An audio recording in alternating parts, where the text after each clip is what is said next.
Ya, bismillahirrahmanirrahim. Assalamualaikum warahmatullahi wabarakatuh.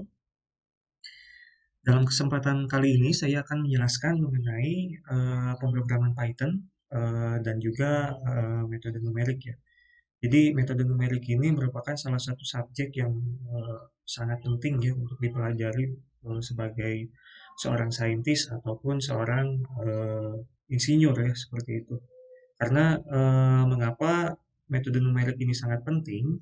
Karena untuk menyelesaikan berbagai macam persamaan yang biasanya itu dalam bentuk sangat kompleks, kompleks seperti itu ya, itu dipecahkan dengan menggunakan metode numerik. Jadi kita tidak semua persamaan, misalkan ya untuk persamaan diferensial itu yang tiga dimensi misalkan itu kita tidak bisa selesaikan seluruhnya menggunakan metode analitik seperti itu. Sehingga kita menggunakan salah satu tools lain yang dinamakan dengan metode numerik seperti itu untuk menyelesaikan persamaannya sehingga kita bisa mengetahui mengenai apa yang menjadi solusi atau apa fenomena yang ingin kita pecahkan. Misal transfer panas, kemudian computational fluid dynamics misalkan, itu bisa kita selesaikan persamaan yang kompleks seperti itu dengan metode numerik seperti itu. Alasan saya menggunakan Python programming karena mata karena pemrograman Python itu sangat mudah ya untuk dipelajari sekalipun itu untuk orang awam seperti itu sehingga kita bisa cepat untuk beradaptasi eh, eh, dengan subjek metode numerik itu sendiri seperti itu. Buku yang saya gunakan adalah Python Programming and Numerical Methods yang seperti kita bisa lihat di depan ini, yaitu dengan karangan King Kai Kong, kemudian Timmy Xiao dan Alexander Mbayen seperti itu ya. Em, jadi yang pertama yang akan kita bahas seperti itu ya. Jadi kita bisa lihat dulu kontennya. Jadi yang pertama saya akan membahas mengenai basic dari Python itu sendiri, itu seperti apa seperti itu ya. Mulai dari instalasinya, kemudian bagaimana kita bisa menggunakan Python sebagai kalkulator seperti itu, kemudian package-nya itu kita bisa lakukan penginstalan seperti itu. Jadi untuk jadi Python itu cara kerjanya adalah eh, dia menggunakan jadi Python itu sebagai tempatnya ya seperti itu ya. Tapi untuk melakukan eh, semacam operasi-operasi kompleks itu biasanya kita gunakan package-package yang biasa kita install di luar daripada si Python itu sendiri seperti itu sehingga pengetahuan mengenai managing package itu sendiri perlu untuk kita ketahui ya seperti itu ya. Kemudian eh, apa itu Jupyter Notebook, kemudian ekspresi logical and operators, kemudian summary-nya itu nanti seperti apa seperti itu ya. Kemudian nanti di chapter 2 kita akan menjelaskan mengenai, saya akan menjelaskan mengenai variabel dan struktur data basic ya seperti itu. Struktur data string, list, tuple, set, dictionary nanti akan saya bahas seperti itu. Kemudian ini dulu ya.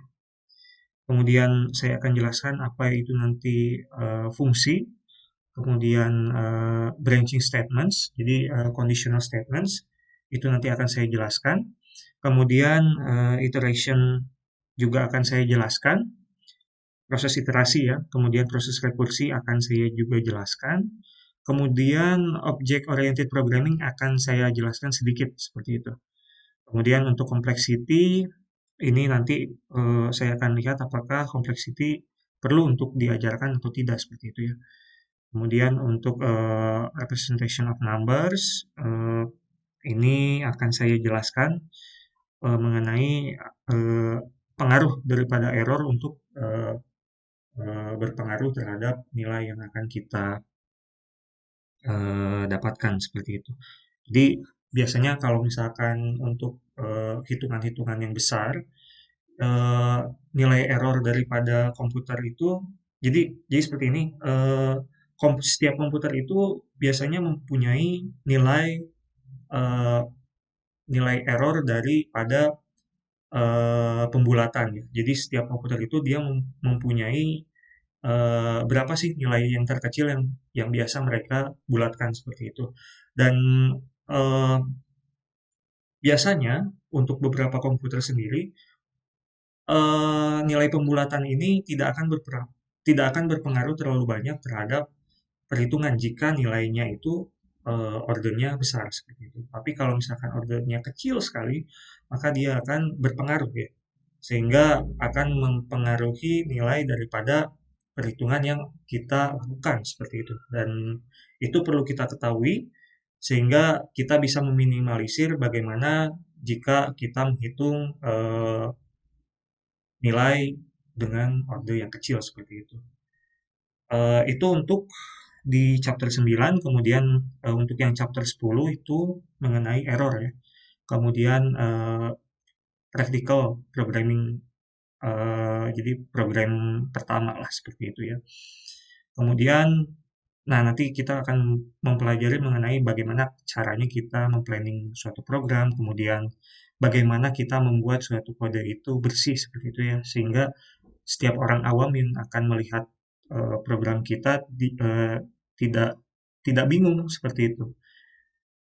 Kemudian, nah ini juga sangat penting ya, reading dan writing data ya. Jadi kadang kalau misalkan kita melakukan analisis daripada suatu data tertentu, kita perlu untuk mengambil data dan kita tidak mungkin datanya itu kita copy pastekan. Biasanya kita baca data tersebut dari suatu file gitu ya secara otomatis.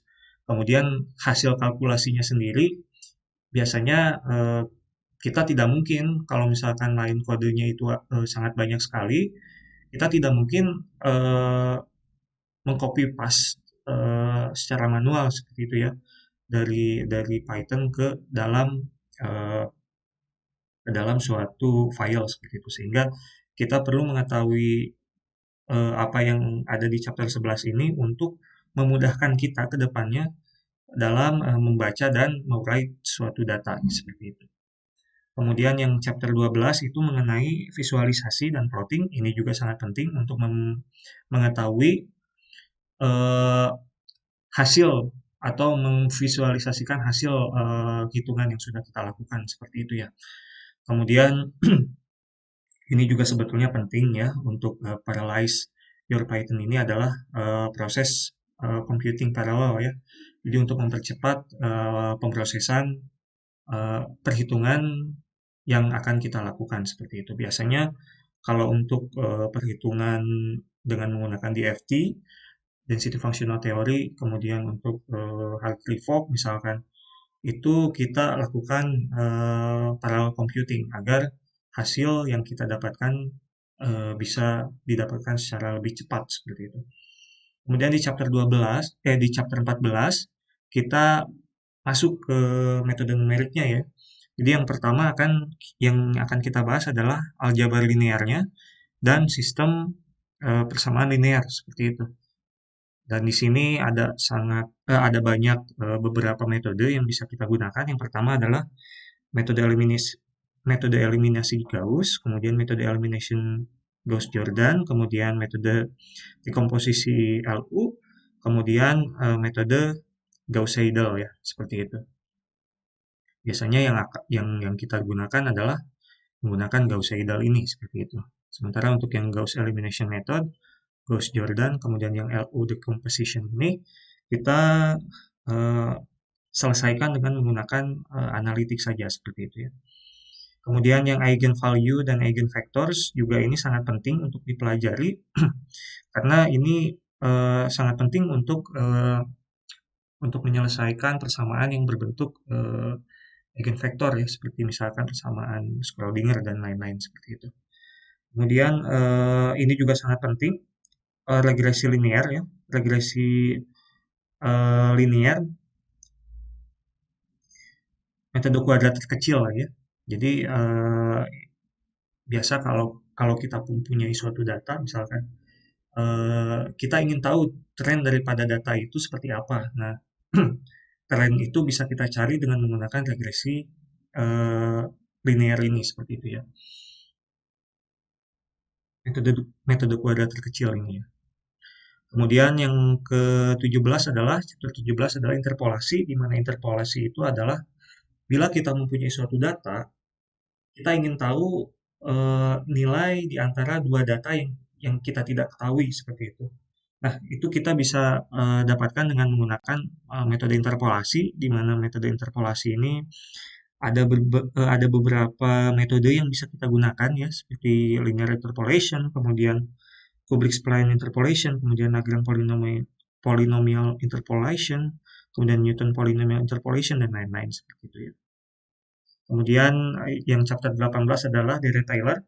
Nah, ini sangat penting untuk sebagai Dirac-Taylor ini sangat penting untuk biasanya berbagai macam eh, pendekatan daripada metode metode numerik itu menggunakan eh, Dirac-Taylor ya, seperti itu ya. Kemudian kita di chapter 19 itu untuk metode pencarian akar seperti itu ya, ada metode bisection, kemudian metode Newton-Raphson, kemudian root finding ya. Jadi ini untuk yang hands on-nya seperti itu ya. Root finding in Python seperti itu. Kemudian diferensiasi numerik ini akan kita jelaskan juga. Kemudian integrasi numerik akan kita jelaskan juga ya. Jadi kalau numerical differentiation itu kalau bagaimana cara menyelesaikan suatu persamaan yang di dalamnya itu diperlukan proses diferensiasi seperti itu. Nah, kita bisa nanti dipelajari di chapter 20 ini, kemudian integrasi numeriknya sendiri itu kita bisa pelajari bagaimana caranya jika kita mengetahui suatu formula, kita ingin tahu nilai integrasinya itu seperti apa, nanti kita akan pelajari di chapter 21. Kemudian di persamaan diferensial biasa, nah ini persamaan diferensial biasa, misalkan persamaan transfer panas, itu bisa kita selesaikan dengan menggunakan eh, metode numerik di chapter 22 ini. Kemudian untuk yang boundary value juga akan saya jelaskan sedikit, tetapi untuk yang bagian Fourier transfer saya rasa tidak perlu untuk dijelaskan lebih lanjut seperti itu ya. Sehingga nanti mungkin eh, saya akan menjelaskan hingga sampai chapter 22 atau sampai chapter 23 seperti itu. Dan mungkin nanti akan saya lihat lagi, saya akan cari lagi seperti itu ya. Saya akan timbang-timbang kembali chapter mana yang kira-kira perlu untuk dijelaskan kepada rekan-rekan sekalian seperti itu. Baik, mungkin kalau untuk sekarang seperti itu. Jadi review secara umum dulu ya. Sebelum nanti kita akan masuk ke dalam chapter yang pertama, yaitu chapter yang pertama adalah Python Basics seperti itu. Jadi mulai dari instalasi, kemudian proses kalkulasi mudah seperti itu ya dengan menggunakan Python, kemudian bagaimana nanti cara instalasi package, kemudian uninstall package, nanti akan saya jelaskan di pertemuan selanjutnya. Terima kasih.